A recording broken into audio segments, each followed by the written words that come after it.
एकदम अचानक ठरलेली ट्रिप होती, म्हणजे 2 वेळा कॅन्सल होऊन 3ऱ्या वेळा ठरलेली होती. आणि एवढं छान दर्शन झालं ना देवाचं. तर कुठे गेलो आहे चला मी तुम्हाला दाखवते.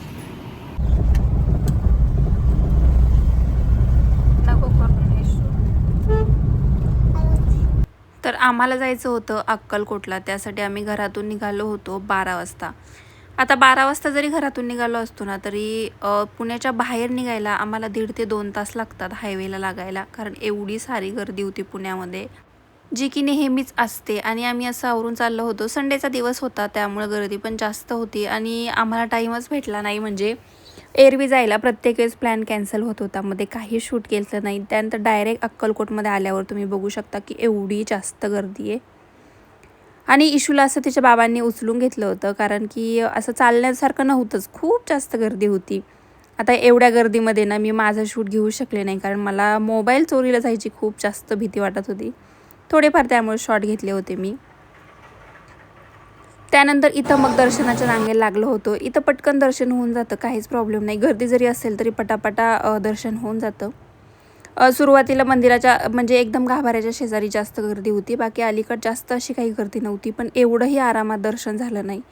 त्यानंतर तिथून बाहेर आलोत आणि हा वटवृक्ष आहे त्याचं दर्शन घेतलं. त्याला फुलं वगैरे वाहिली आणि फुलं देवाला ते वाहू देत नाहीत, बाहेर वाहा म्हणतात. त्याला फुलं वाहिली.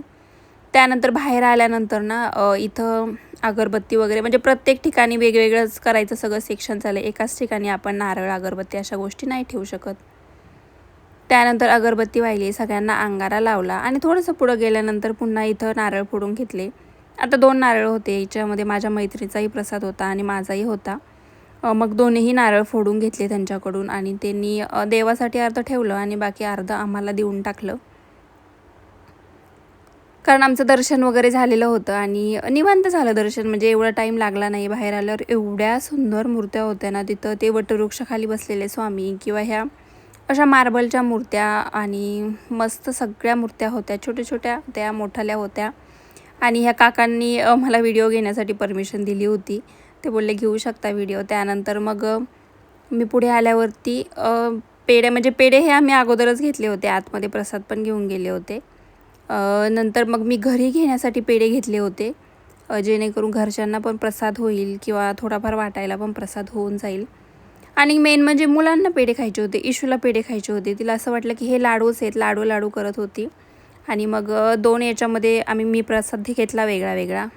एकदम अचानक झालेला प्लॅन होता, पण असं म्हणतात ना की आपल्या मनामध्ये काहीच नसतं, की जोपर्यंत देवाच्या मनामध्ये येत नाही, जोपर्यंत तिकडून आपल्याला आमंत्रण येत नाही, तोपर्यंत आपण निघू शकत नाही. इथे छान मस्त किचन वगैरे होते आणि अशी होती आमची 1 डे ट्रिप. आज आम्ही गेलो होतो अक्कलकोटला आणि त्यानंतर मग उद्या दुसऱ्या दिवशी जाणार होतो तुळजापूरला. तोही ब्लॉग शूट करून ठेवलेला, एडिट करून नक्कीच टाकेल.